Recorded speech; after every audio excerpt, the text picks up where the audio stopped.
Om Namo Bhagavate Vasudevaya. Together. Narayana Namaskritya Naram Chaiva Narottamam Devim Saraswatim Vyasam Tato Jayamudirayet. Nashtaprayeshu abhadreshu Nityam Bhagavata Sevaya Bhagavat Yuttama Shlokir Bhaktir Bhavati Naishtaki. Reading from Srimad Bhagavatam, 3rd canto, on the subject matter, the status quo, chapter 3, chapter entitled Description of the Kingdom of God, verse number 45. Pumsam gati mrigayatam iha yoga margai dhyanas padam bahumatam nayanabhiramam Pumsam vapur darshayanam anantya siddhe outpattikais samagrinan yutamasta bhogai. Translation and purport by Srila Prabhupada. Translation. This is the form of the Lord which is meditated upon by the followers of the yoga process, and it is pleasing to the yogis in meditation.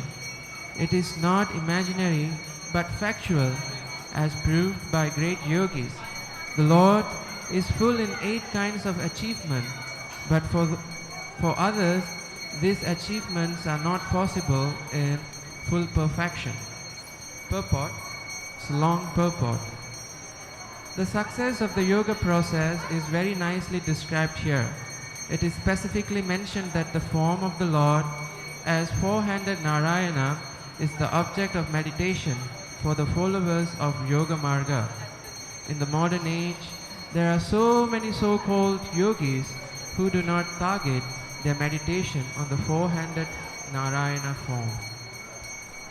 Some of them try to meditate on something impersonal or void, but that is not approved by the great yogis who follow the standard method.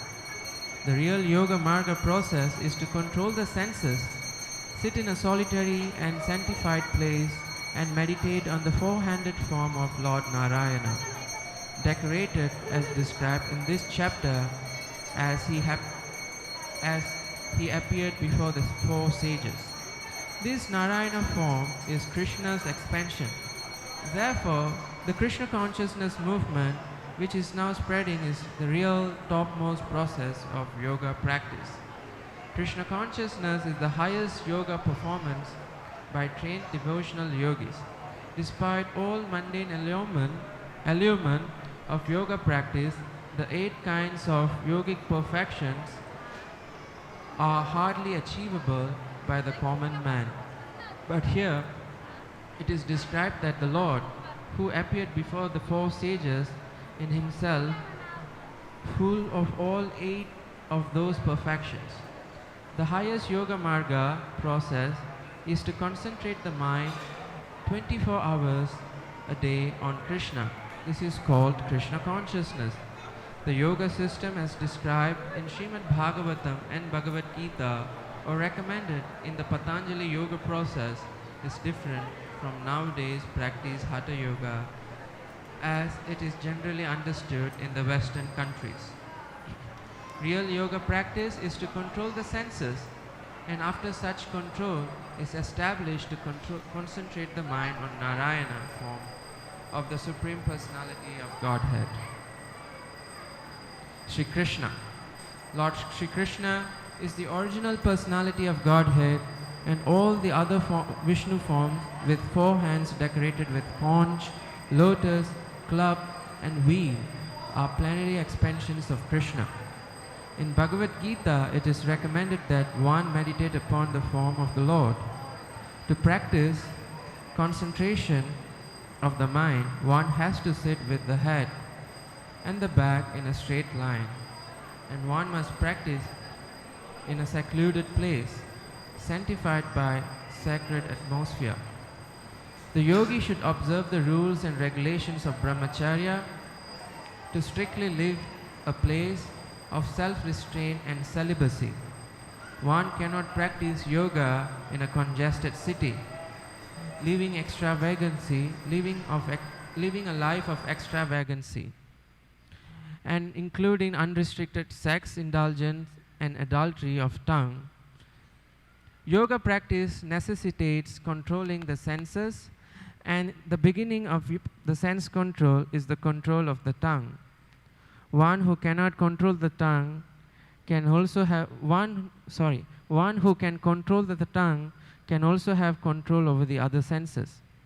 One cannot allow the tongue to take all kinds of forbidden food and drink, and at the same time advance in the practice of yoga. It is very regrettable fact that many unauthorized so-called yogis come to the Western countries to exploit people's inclination towards yoga practice.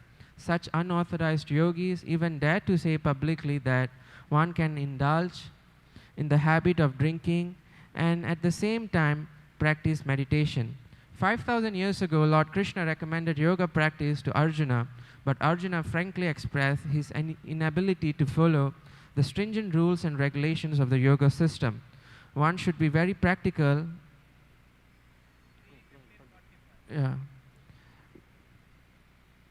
In every field of activities and should not waste his valuable time in practicing useless gymnastic feats in the name of yoga. Real yoga is to search out the four-handed supersoul within one's heart and to see him perpetually in meditation. Such continued meditation is called samadhi, and the object of this meditation is the four-handed Narayana with bodily decorations as described in this chapter of Srimad Bhagavatam. If, however, one wants to meditate upon something void or impersonal, it will take a very long time before he achieves success in yoga practice. We cannot concentrate our mind on something void and impersonal. Real yoga is to fix the mind on the form of the Lord, the four-handed Narayana who is sitting in everyone's heart. By meditation, one can understand that God is seated within one's heart.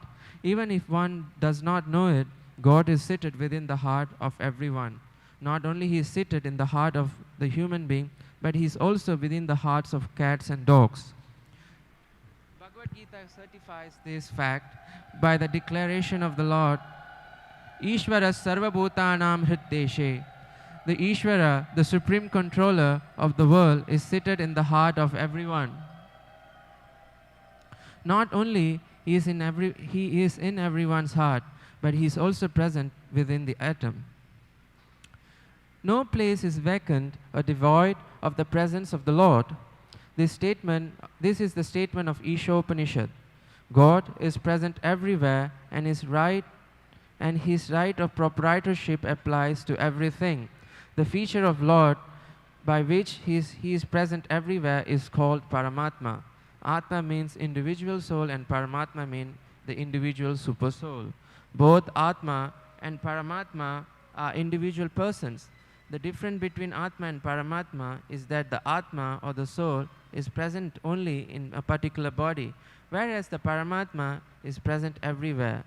In this connection, the example of the sun is very nice. An individual person may be situated in one place, but the sun, even though similar to individual entity, is present on the head of every individual person. In the Bhagavad Gita, this is explained. Therefore, even though the qualities of all entities, including the Lord, are equal, the super soul is different from the individual soul by quantitative power of expansion. The Lord or the super soul can expand himself into millions of different forms